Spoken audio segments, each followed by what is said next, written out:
Class 8th के सभी विद्यार्थी ध्यान दें। आज की इस क्लास में वार्षिक परीक्षा के लिए हिंदी के कुछ महत्वपूर्ण प्रश्न मैं आपको इस वीडियो में बताने वाली हूँ।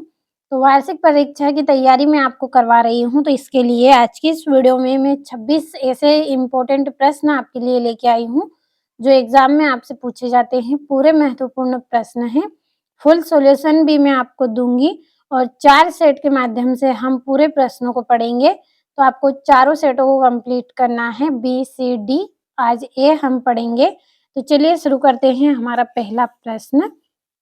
तो आपका जो पहला प्रश्न है उसमें बहुविकल्पी प्रश्न है आपके। पहला है, भारत रत्न लता मंगेशकर को स्वर कोकिला क्यों कहा जाता है?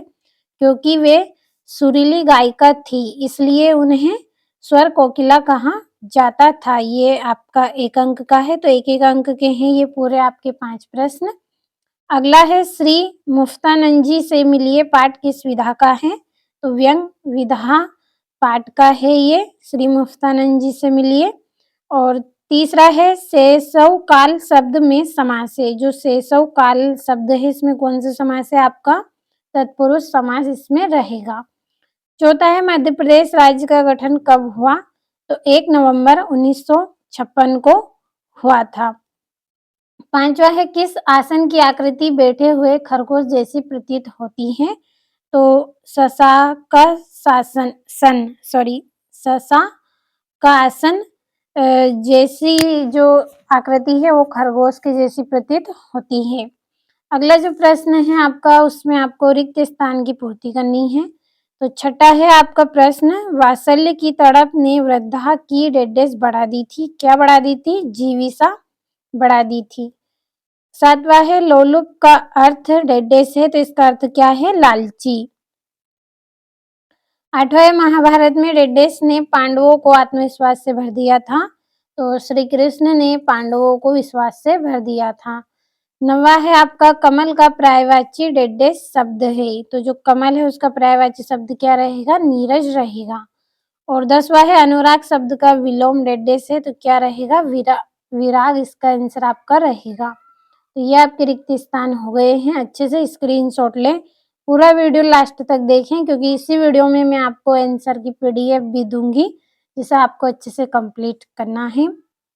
तो ये आपका अति लघु उत्तरीय प्रश्न है, 11 से 16 तक 2-2 नंबर के हैं पूरे प्रश्न। तो 11वां है, मुफ्तानंद जी अपनी कार्यसिद्धि के लिए किन नीतियों का प्रयोग करते हैं? 12वां है, अपराजिता पाठ की लेखिका ने अपनी पंक्तियों से किसे प्रेरणा लेने को कहा है? 13वां है आपका, किन्हीं 2 राष्ट्रीय त्योहारों के नाम आपको बताने हैं। 14वां है, महेश्वर मध्य प्रदेश के किस जिले में स्थित है? और वसीयतनामे का रहस्य पाठ के अनुसार वृद्ध व्यक्ति के मन में क्या जिज्ञासा थी? और 16वां है, रेड क्रॉस के सदस्यों को कैसे पहचाना जा सकता है? जो रेड क्रॉस है उसके सदस्यों को किस तरह पहचाना जा सकता है? पूरे 2-2 नंबर के हैं। और ये आपका लघु उत्तरीय के प्रश्न हैं 17 से 22 तक, जो 3-3 नंबर के हैं आपके पूरे प्रश्न। तो 17वां है, आत्मविश्वास पाठ के लेखक के मित्र के गुणों पर प्रकाश डालते हुए बताइए कि हमें इससे क्या शिक्षा मिलती है। 18वां है, आर्यभट्ट का सही परिचय कब और कैसे हुआ? और 19वां है, रस की परिभाषा देते हुए किन्हीं 3 रसों के नाम उनके स्थायी भाव के साथ आपको लिखना है। और 20वां है, पक्षियों के बारे में जानने के लिए उनके बारे में किन किन बातों का प्रेक्षण जरूरी है। और 21वां रहेगा आपका, गुप्त काल की प्रसिद्ध साहित्यिक कृतियां कौन सी थी? और सर्पासन से शरीर में होने वाले लाभ को आपको लिखना है। तो ये पूरे 3-3 नंबर के प्रश्न हैं आपके। और दीर्घ उत्तरीय के प्रश्न हैं 23 से 26 तक, जो सभी कितने अंक के हैं? 5 अंक के हैं। तो 23वां है, निम्नलिखित पंक्तियों का संदर्भ सहित भावार्थ लिखिए। तो इन प्रश्नों के आंसर आपको पीडीएफ में मिलेंगे, जो इसी वीडियो में मैं आपको दूंगी, वीडियो के लास्ट में पीडीएफ। और ये 24वां है आपका, विक्रम सावंत का प्रचलन उज्जैन के महान सम्राट विक्रमादित्य ने विदेशी आक्रमणकारी शक राजाओं पर अपनी विजय के उपलक्ष्य में ईसा पूर्व सन 57 में किया था। तो उक्त पंक्तियों की संदर्भ प्रसंग व्याख्या आपको इसमें करनी है। और जो 25वां है, इसमें पिता को वार्षिक परीक्षा की तैयारी देने हेतु पत्र लिखना है। और जो आपका 26वां है, जो 26वां प्रश्न है आपका, निम्नलिखित शीर्षकों में से किसी एक शीर्षक पर आपको निबंध लिखना है। आदर्श अध्यापक, कोई प्रिय खेल या फिर कंप्यूटर की उपयोगिता। मुफ्तानंद जी का पान खाने का शौक जान पहचान वालों की जेब से ही पूरा होता था। ये है आपका 11वें प्रश्न का आंसर। और अपराजिता संस्मरण की लेखिका शिवानी है। और जो राष्ट्रीय पर्व है उनको आपको बताना है, राष्ट्रीय त्योहारों को। तो स्वतंत्रता दिवस और गणतंत्र दिवस, ये क्या है, राष्ट्रीय पर्व है। और ये आपका 14वां है, महेश्वर मध्य प्रदेश के इंदौर जिले में स्थित है और यह इंदौर के लगभग 105 किलोमीटर दूर है। और ये 15वां, प्रस्तुत पाठ के अनुसार वृद्ध व्यक्ति के मन में यह जिज्ञासा थी कि वह महल में मिले युवक एवं रूपवती कन्या द्वारा दिए गए उत्तरों का अर्थ जान सके। और ये 16वां है, रेड क्रॉस के सदस्यों को उनकी ड्रेस तथा उनके लाल क्रॉस के निशान से पहचाना जा सकता है। और ये आपका 17वां प्रश्न है, आत्मविश्वास पाठ के लेखक के मित्र हैं, वो किसी भय को देखकर तुरंत घबरा जाते थे। और एक बार तो वे भेड़िए को देखकर इतने भयभीत होकर घबरा गए कि जंगल में अपनी पत्नी को सोता हुआ अकेला छोड़कर भाग गए। और लेखक के मित्र से यह शिक्षा लेनी चाहिए कि हमें कभी आत्मविश्वास नहीं खोना चाहिए। और ये आपका 18वां है, आर्यभट्ट का सही परिचय सूर्य ग्रहण के समय हुआ। आर्यभट्ट विज्ञान की एक वेधशाला में अपने विद्यार्थियों को अपना व्याख्यान दे रहे थे और ग्रहणों की वैज्ञानिक व्याख्या करने वाले उस तरुण पंडित का नाम आर्यभट्ट। कभी कभी उन्हें लोग आर्यभट्ट के नाम से भी पुकारते थे, मगर उसका सही नाम आर्यभट्ट ही था। भट्ट का मतलब है योद्धा। समुच्च आर्यभट्ट परंपरागत गलत मान्यताओं के खिलाफ जीवन भर लड़ते रहते थे।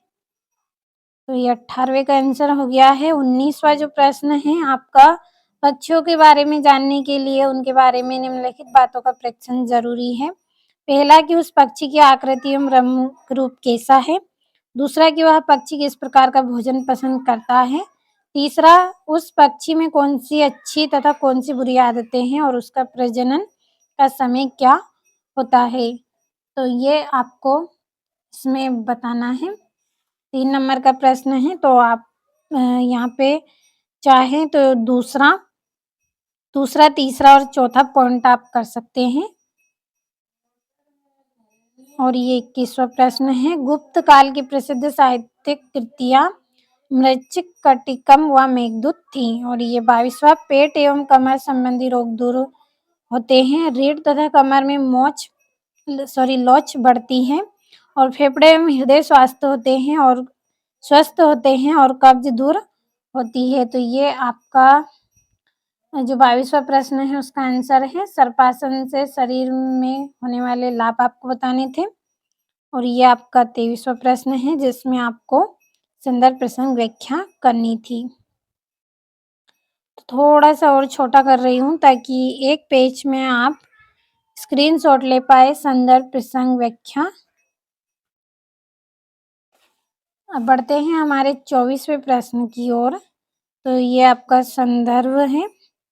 पूर्वत यहाँ पे इसलिए लिखा है इसमें क्योंकि जो ऊपर संदर्भ है आपका, प्रस्तुत कुंडलियाँ हमारी पाठ्य पुस्तक भाषा भारती के पाठ गिरधर की कुंडलियाँ से अवतारित है। तो इसके रचयिता कवि गिरधर है। इस तरह की जो लाइन है वही आपका संदर्भ है, तो इसलिए यहाँ पे पूर्वत की तरह लिखा गया है। और इसका ये आपका प्रसंग है कि इन पंक्तियों में विक्रम सावंत के प्रारंभ होने के विषय में बताया जा रहा है। और ये व्याख्या है आपकी। और ये आपका 25वां जो प्रश्न है, पिता को वार्षिक परीक्षा की जानकारी देने हेतु आपको एक पत्र लिखना था। तो आदरणीय पिताजी, सादर चरण स्पर्श, कल प्रातः आपका पत्र मिला। मैं यहाँ पर स्वस्थ हूँ एवं आनंद हूँ। आशा है कि भगवान की कृपा से आप सब भी कुशल होंगे। और मैं यहाँ पर अपनी वार्षिक परीक्षा की तैयारी करने में जुटा हुआ हूँ, इसलिए पत्र देने में विलंब हुआ। और वार्षिक परीक्षा संभवतः 10 अप्रैल से शुरू होगी और मैं साल के प्रारंभ से ही पूर्ण मनोयोग से पढ़ाई कर रहा हूँ। अतः मुझे अपनी परीक्षा में प्रथम श्रेणी में उत्तीर्ण होने की पूर्ण आशा है। आपका आशीर्वाद ही इस दिशा में मेरे लिए आशा का संबल सिद्ध होगा। माताजी को चरण स्पर्श, छोटे भाई-बहनों को ढेर सारा प्यार और ये यहाँ पे पत्रोत्तर की प्रतीक्षा में दिनांक डाल देनी है और इस तरह से आपको लिख देना है आपका पुत्र। ये वाला पार्ट आपका इम्पोर्टेंट है, यहाँ से भी ये वाला पार्ट इम्पोर्टेंट होता है और ये वाला पार्ट भी इम्पोर्टेंट होता है, तो इसी के अनुसार लिखें। और ये आपको यहाँ पे 26वां प्रश्न जिसमें निबंध दिया गया था आदर्श अध्यापक का, तो प्रस्तावना फिर इस तरह से ये पूरे पॉइंट करके लिखना है और ये यहाँ से